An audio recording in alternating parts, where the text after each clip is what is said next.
Bienvenue dans ce nouvel épisode du Lab Oratoire. Je suis Daniel Murgui-Thomas, journaliste télé, devenu coach à l'oral et média-trainer.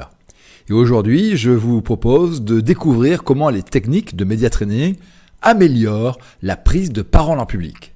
Si vous souhaitez savoir comment transformer la moindre de vos présentations en un moment inspirant et engageant, surtout, restez bien à l'écoute. Enquêtes après enquêtes, prendre la parole en public reste un exercice redouté par près de 2 personnes sur 3. C'est là qu'intervient le média training. Il peut vous apprendre à transformer une situation stressante en un moment d'impact et de conviction. Et plus de 20 ans de pratique en télévision m'en ont convaincu. Ce type d'entraînement booste durablement le talent. Pour peu qu'il s'appuie sur les apports de la rhétorique et du neuromarketing, il vous donne les clés pour structurer vos propos, savoir parler à chacun et développer plusieurs soft skills devenus incontournables en entreprise. En voici l'essentiel des bénéfices en 5 grands points. Premièrement, la connaissance de soi. C'est la première étape à l'oral, bien se connaître. Que vous soyez introverti, extraverti, conceptuel ou du genre décousu, grâce à l'effet loupe de la caméra, vous cernerez rapidement vos forces et vos faiblesses comme orateur. D'ailleurs, un exercice courant entre 2 sessions de média training consiste à se filmer à l'aide de son smartphone, puis à analyser la vidéo. C'est un excellent moyen de rester vigilant sur ses axes de progrès.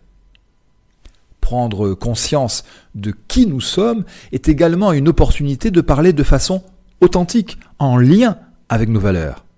Ainsi, sur le principe du talk show, un bon conférencier, je pense à Edgar Gros-Piron par exemple, sait partager des expériences personnelles.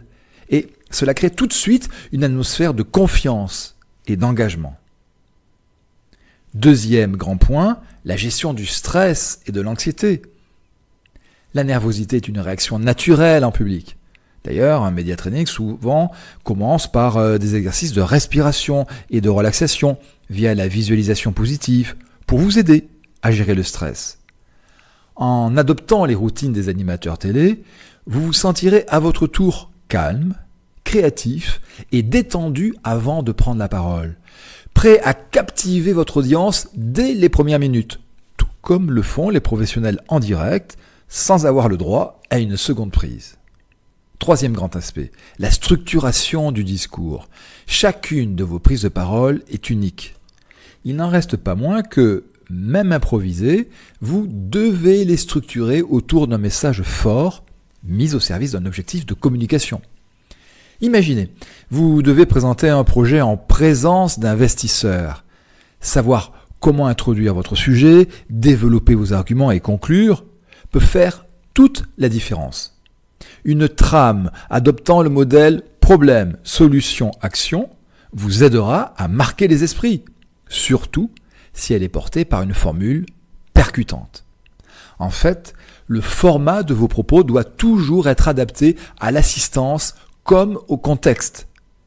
Pour un élu local, quitte à digresser, utiliser des anecdotes lors de l'inauguration d'une maison de santé sera un gage de succès auprès de ses administrés. Alors que devant un journaliste de France 3 venu l'interviewer, il aura intérêt à aller droit au but s'il veut être repris au montage. Faits et chiffres à l'appui concernant les déserts médicaux. Quatrième point, la maîtrise du langage non verbal.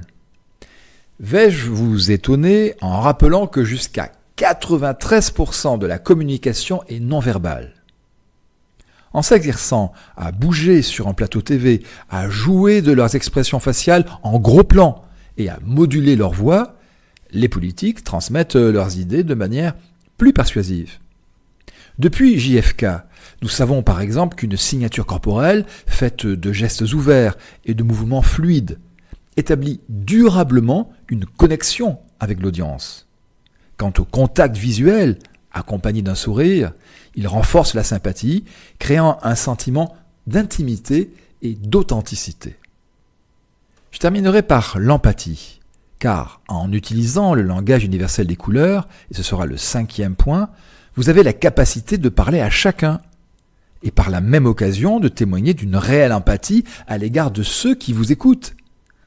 Cela demande d'écouter avec les yeux et de poser des questions pour s'assurer que son message fait mouche. Car chaque groupe a ses propres attentes et préférences. Destiné à des responsables marketing, un pitch gagnera à mentionner le pouvoir des émotions sur l'acte d'achat. Tandis que des médecins pourraient apprécier résultats d'études et cas cliniques. Comprendre les besoins de votre cible est primordial. Pensez à un moment où vous avez été touché par un intervenant. C'est probablement parce qu'il a su intégrer vos préoccupations en amont. Ainsi se termine cet épisode du laboratoire consacré aux apports du média training à la prise de parole en public. Dans mon e-book « Révéler le communicateur qui est en vous » chez bookboon.com, je reviens sur la façon dont le média training contribue à la construction d'un personnage public. Ces apports sont reconnus bien au-delà de la sphère politico-médiatique. Et que vous soyez entrepreneur, syndicaliste, responsable associatif, haut fonctionnaire ou sportif, vous former à ces techniques vous apprendra à révéler le meilleur de votre personnalité. Pour en savoir plus, une seule adresse, mon site internet, laboîteauximages, tout attaché, .com.